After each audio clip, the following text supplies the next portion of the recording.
മറ്റൊരു ചോദ്യമാണിത്.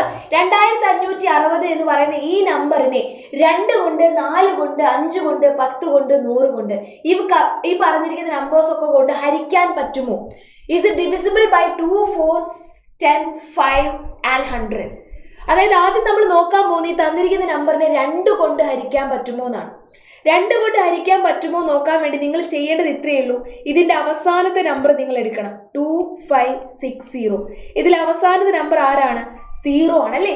അവസാനത്തെ നമ്പർ ഇവിടെ ഉള്ളത് 0 ആണ്. അവസാനത്തെ നമ്പർ 0 ആയതുകൊണ്ട് തന്നെ നമുക്ക് എന്ത് പറയാം?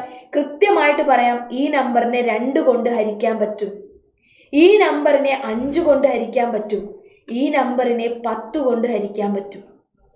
അവസാനത്തെ നമ്പർ 0 ആണെങ്കിൽ ആ നമ്പറിനെ നമുക്ക് 2 കൊണ്ട് ഹരിക്കാം, 5 കൊണ്ട് ഹരിക്കാം, 10 കൊണ്ടും ഹരിക്കാം. അങ്ങനെയാണെങ്കിൽ ഈ 2560നെ എന്തുകൊണ്ട് ഹരിക്കാൻ പറ്റുമോ നോക്കണം. 2560നെ 4 കൊണ്ട് ഹരിക്കാൻ പറ്റുമോ നോക്കണം. ഈ 4 കൊണ്ട് ഹരിക്കാൻ പറ്റുമോ നോക്കണം. അതിനുവേണ്ടി നിങ്ങൾ ചെയ്യേണ്ടത് അവസാനത്തെ 2 നമ്പർ മാത്രം നമ്മൾ എന്ത് ചെയ്യുന്നു?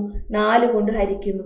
60 ഹരിക്കണം 4, 1 4 4, 20 5 പ്രാവശ്യം 20.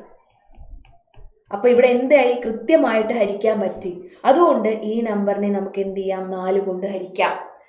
ഓക്കെ, ഇനി ഈ തന്നിരിക്കുന്ന നമ്പറിനെ 100 കൊണ്ട് ഹരിക്കാൻ പറ്റുമോ? ഇതാണ് ചോദ്യം. 2560 ഹരിക്കണം 100. 100 കൊണ്ട് ഹരിക്കാൻ പറ്റുമോ? പറ്റില്ല. കാരണം എന്താ? ഇതിന്റെ അവസാനത്തെ 2 നമ്പർ എന്ന് പറഞ്ഞാൽ 60 ആണ്. അവസാനത്തെ 2 നമ്പർ 60 ആണ്. അവസാനത്തെ 2 നമ്പർ എന്ത് വരണം? 0 0 എന്ന് വരണം. ഇതിനെ ഹരിക്കാൻ പറ്റില്ല. ഈ നമ്പറിനെ 100 കൊണ്ട് ഹരിക്കാൻ പറ്റില്ല. ഇതൊരു ഷുവർ ആയിട്ട് വരുന്ന ചോദ്യമാണ്. അപ്പൊ ഇതേപോലെ കൃത്യമായിട്ട് അടിപൊളിയായിട്ട് ഫസ്റ്റ് ചാപ്റ്റർ മുതൽ നമുക്ക് അടിപൊളിയായിട്ട് പഠിക്കാം. ആനുവൽ എക്സാം തകർത്ത് എഴുതാം. അതിനുവേണ്ടി നിങ്ങൾ ഈ ബാച്ചിൽ വേഗം തന്നെ ജോയിൻ ചെയ്യുക. ഈ കാണിച്ചിരിക്കുന്ന എൻഡ് ഗെയിം ബാച്ച് ആണ്. പെട്ടെന്ന് ജോയിൻ ചെയ്യാൻ ലിമിറ്റഡ് സീറ്റ്സ് മാത്രമേ ഉള്ളൂ. അടിപൊളിയായിട്ട് ഫസ്റ്റ് ചാപ്റ്റർ മുതൽ നമുക്ക് പഠിച്ചെടുക്കാം.